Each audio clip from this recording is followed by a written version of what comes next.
Hello and happy Sunday, everybody. It's Connor from Cinity Gaming. No Pete today because he's down south at, I think it's Lands. No, he's not at Land's End. He's in Devon. So, yeah, Pete's not here today. So it's just me, but that's not a huge problem, I hope. Anyway, yeah, this is CGN for Sunday the 15th of February 2015. I cannot believe we're already halfway through this month. It has gone so quick so far. And, yeah, there's a few games coming out this week. Nothing big, really. Well, actually, when I say that, oh, actually, no, sorry, we haven't got anything big. Evolve was last week, sorry. I thought Evolve was coming out. I think it was last week it came out. So, no Evolve this week. But we have got Dead or Alive 5 last round. I'm sure Pete will like that because it's got girls in it. So, yeah, that's coming out on the Xbox One, PS4, Xbox 360, and PS3. I think Pete quite likes the Dead or Alive Extreme games, where it's basically like women's beach volleyball. I think. I've never played it. I've seen videos of it, and so's Pete. That's why he likes it. Anyway, whatever this is, Q-Starbut, I'm going to just say Qbert, rebooted. That's coming out on the PS4, PS3, and PS Vita. And we got The Sims 4 coming out on Mac. So that is, what, 5 months after it came out on PC? So it's a fair gap. Also on Tuesday, Total War Attila for the PC. And on Friday the 20th, we've got The Order 1886. That, to be honest, is probably the biggest release of this week. That's coming out on the PS4. And American Truck Simulator on the PC. Although I couldn't actually find anything on Steam for that. So it's either not coming out in the UK or it's not coming out. I don't know. It should be, though. Anyway, that's the game releases for this week. No more than what was there, unless there are a few surprise releases, which can happen at this part of the year, at this time of year, because it's quite early on and not a lot of stuff's been announced yet. Anyway, I got to do Pete's job now. So, the news. Battlefield Hardline beta, a success. So, I think you say this Visceral Games. I do apologise if I'm wrong there. So, Vice Squirrel Games recently confirmed that their recent beta of their upcoming Battlefield Hardline game was a huge success and attracted over 6 million players across all platforms. That's not bad considering it was only up for a week. So that's about an average of, what, 700 and something thousand people a day? That's pretty good. Not only did the beta help promote the game, but it has also helped Visceral fix any bugs or issues that were reported by users ahead of the game's launch or release next month. So the beta run, or that should say ran. Sorry, I'm terrible at spelling and grammar now.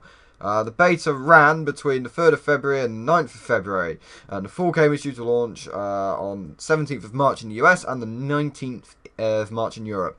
Just to let you know, some of you will be thinking, well, who's this Visceral Games? EA do it. EA publish it. This Visceral Games develop the game. So EA's DICE publish the game. So that's just to clear it up. But yes, these are the guys that actually make and develop the game. Sort of the unsung heroes, if anything, because EA tend to take all the credit for it. 343 Industries to cancel upcoming beta. Everything this week seems to be about betas. So, it was recently reported that an upcoming beta for a new Halo Master Chief Collection matchmaking update has been cancelled. The beta for this new update was originally supposed to go live last month. However, 343 had to delay it. I'm not entirely sure why. And it is now official that it won't be happening and that the testing for the new update will be done internally. 343 Industries have released a statement regarding this, as they had originally stated that a public beta would be available. It's not yet known when the update will be available. However, it's hoped that it will fix many of the issues currently being faced with matchmaking, some of which are dated back to the game's release date. So there are still some issues that haven't really been fixed since day one. So this should hopefully fix all of those. Because day one and that, they had loads of issues. They had to like remove playlists from matchmaking because the servers couldn't cope.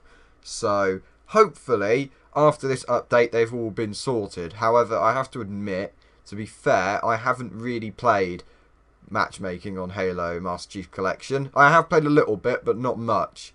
And I'm a bit annoyed that the graphics for the Halo 4 matchmaking aren't 1080p because it looks all blurry on my screen, so it's not brilliant.